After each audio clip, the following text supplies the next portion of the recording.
چاہے غرب اردن ہو یا بیت المقدس،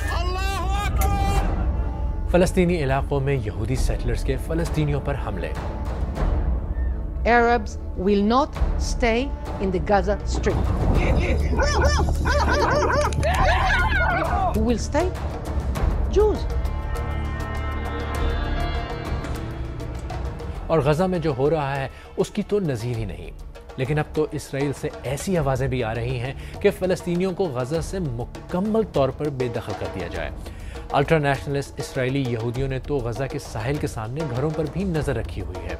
اس سال کے شروع میں اسرائیلی حکومت کے کچھ ممبران بھی انتہائی دائیں بازو کی ایک کانفرنس میں شامل ہوئے جس کا مقصد غزہ میں اسرائیلیوں کو بسانا تھا، اور بی بی سی کی ایک خصوصی انویسٹیگیشن سے معلوم ہوا ہے کہ اب یہ موومنٹ بڑھ رہی ہے۔ اسرائیل شروع سے ہی کہہ رہا ہے کہ وہ فلسطینی زمین کو اینیکس نہیں کرے گا، اس کا مشن تو صرف حماس کا خاتمہ ہے۔ اگر ایسا ہی ہے تو اسرائیلی حکومت کے وزراء غزہ کو فلسطینیوں سے صاف کرنے کی بات کیوں کر رہے ہیں، جبکہ یہ اسرائیلی حکومت کی بیان کردہ پالیسی بھی نہیں ہے؟ اس سوچ کو سمجھنے کے لیے ڈینیالا وائس سے ملتے ہیں، جو ریڈیکل سیٹلر آرگنائزیشن نخلا یعنی ہوم لینڈ کی سربراہ ہیں۔ ان کا کہنا ہے کہ ان کے پاس تو 500 یہودی خاندانوں کی لسٹ بھی موجود ہے جو فوری طور پر غزہ میں شفٹ ہونا چاہتے ہیں۔ غزہ کے عرب غزہ کی پٹی میں نہیں رکیں گے۔ وہاں کون رکے گا؟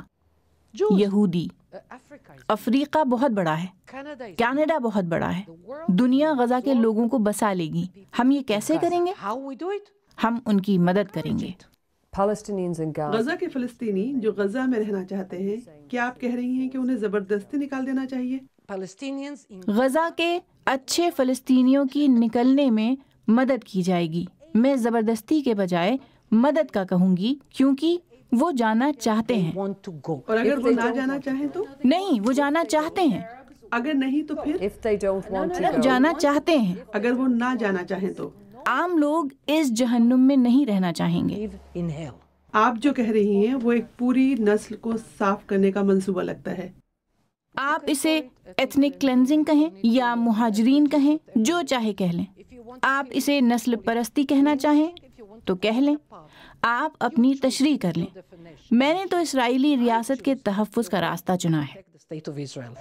اب اسرائیل تو غزہ پر قبضے اور فلسطینیوں کو یہاں سے نکالنے کے پلان سے انکار کرتا ہے، اور اس بات کو اس کے انٹرنیشنل الائز بھی مان رہے ہیں۔ لیکن جب اسرائیلی حکومت ہی کے وزراء کھلے عام یہ باتیں کریں تو اس کا کیا مطلب ہے؟ اس میں نہ صرف کچھ جو ہیں سینئر وزیر اس میں شریک ہوئے، بلکہ لیکود پارٹی جو کہ وزیر اعظم بنجامن نتنیاہو کی پارٹی ہے، اس کے بھی کچھ ممبران بھی اس میں شریک ہوئے۔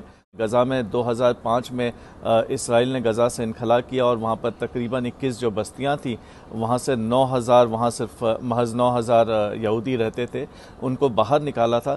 تو کہا یہ گیا اس کانفرنس میں، اور اس کو کافی سپورٹ بھی کیا گیا، کہ وہاں جو بستیوں کو خالی کیا گیا وہ اسرائیلی پالیسی غلط تھی، ایسا نہیں ہونا چاہیے تھا۔ اور اب جب اسرائیل کا کافی حد تک کنٹرول ہے ایک بڑے حصے میں غزہ میں، تو وہاں پر ان بستیوں کو پھر سے بسایا جانا چاہیے اور یہودیوں کو وہاں پر لے جا کر کے رکھا جانا چاہیے، تبھی اسرائیل کو محفوظ کیا جا سکتا ہے۔ ایک طرف اسرائیل اس بات سے انکار کرتا ہے کہ وہ غزہ کو اینیکس کرنے کی کوشش کر رہا ہے۔ اسرائیل کے مطابق غزہ سے فلسطینیوں کو نکالنا ریاست کی پالیسی نہیں۔ دوسری جانب اسرائیل ہی میں انخلا کے پلان کے خلاف بھی بات ہو رہی ہے۔ اس سے متعلق ایک اور اہم بات یہ نظر آ رہی ہے کہ اسرائیل میں جو لوگ آرمی میں سرو کرتے ہیں ان میں زیادہ تر لوگ سیکولر یہودی ہیں، اور ان کا یہ ماننا ہے کہ اگر وہاں پر بستیاں بنائی جاتی ہیں، وہاں بسائی جاتی ہیں، وہاں پر رہنے والے لوگ جو ہیں وہ زیادہ تر انتہا پسند ہوں گے، انتہا پسند تنظیموں کے حمایتی ہوں گے، جبکہ اسے محفوظ رکھنے کی ڈیوٹی جو ہے وہ سیکولر یہودیوں کی ہوگی۔ اور اس بات کو لے کر کے اسرائیلی آبادی جو ہے وہ 2 بڑے خیموں میں بٹی ہوئی ہے، اس میں مزید اختلافات ہیں، اور زیادہ تر لوگ جو آرمی میں سرو کرتے ہیں وہ بالکل اس کے سپورٹ میں نظر نہیں آتے۔ غرب اردن تاریخی طور پر صدیوں سے فلسطینیوں کا ہوم لینڈ ہے۔ 7 اکتوبر کے واقعے سے پہلے یہاں تقریباً 30 لاکھ فلسطینی رہتے تھے۔ یہ فلسطینی علاقہ اسرائیل اور فلسطینیوں کے درمیان تنازع کی سب سے بڑی وجہ ہے۔ 1967 کی جنگ کے بعد سے یہ اسرائیل کے قبضے میں ہے۔ اس سے پہلے یہ اردن، اس سے پہلے برطانیہ اور اس سے پہلے سلطنت عثمانیہ کے قبضے میں تھا۔ 6 دن جاری رہنے والی اس جنگ کے بعد اسرائیل نے غرب اردن، غزہ اور بیت المقدس کو اپنے قبضے میں لیا۔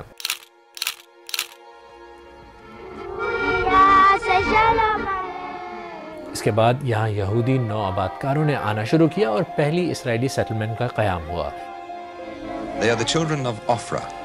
یہودیوں کا ایمان ہے کہ اس زمین پر خدا کی طرف سے ان کا حق ہے۔ شروع میں چند یہودی خاندان یہاں آ کر بسے، لیکن 1980 کے بعد یہاں مزید یہودی آئے اور یہ سلسلہ اب بھی جاری ہے۔ اس وقت 250 سے زیادہ بستیوں میں 7 لاکھ یہودی آباد ہیں۔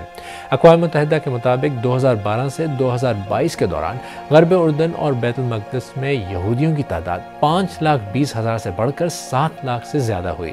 انٹرنیشنل لاء کے مطابق یہ بستیاں غیر قانونی ہیں۔ در بدر فلسطینی زخم خوردہ ہیں، بہت مایوس ہیں، آج کے خوف میں ہیں اور مستقبل سے پریشان ہیں، مگر کچھ آوازیں ایسی ہیں جو فلسطینیوں کے غزہ سے انخلاء کے پلان کی طرف بھی اشارہ کر رہی ہیں۔ ابويا مقعد يعني لما بده ينقل بده 4 يمسكوه. طب ايش كل شوي بدنا ننقله احنا من مكان لمكان؟ حددوا لنا مكان امن واحنا بدنا نقعد فيه. احنا المدنيين ما لنا ذنب. ما احنا بنعرف ايش معنى هذه كلمة بلوكات. احنا بدنا يرجعوا على بلادهم اراضيهم واحنا نرجع اراضينا. احنا بنعرف ان الجيش الاسرائيلي عمل فينا هيك، ما طلعنا من اراضينا ولا من دورنا، متنا فيها لان الشهاده احسن من هالدل اللي دلونا اياه. Palestinian villages beating up Palestinian farmers, stealing their olives. They are trying to open a third front, an east front against the Palestinians. Why? The Palestinian West Bank. Why? Because they want this without any Palestinians. They want the land without Palestinians. صرف 6 مہینے میں اسرائیلی حملوں میں اب تک 35,000 کے قریب فلسطینی ہلاک ہو چکے ہیں، جس میں ایک بڑی تعداد عورتوں اور بچوں کی ہے۔ اسرائیل پر نسل کشی کے الزام لگے ہیں، مگر اسرائیل اس سے انکار کرتا ہے۔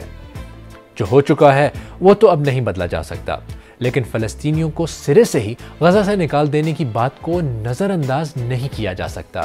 جس طرح جنگ بندی میں بڑی طاقتوں نے دیر کی اور سخت جانی نقصان ہوا، اب اس معاملے پر بھی آنکھیں بند رکھی گئیں تو غزہ میں فلسطینیوں کا وجود ہی خطرے میں پڑ جائے گا۔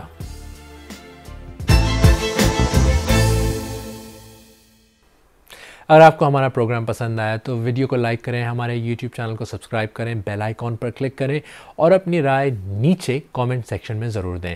پروگرام کا لنک اپنے دوستوں کے ساتھ واٹس ایپ، فیس بک، ایکس وغیرہ پر بھی شیئر کریں اور سیربین کی پرانی قسطیں دیکھنے کے لیے یہاں پر کلک کریں۔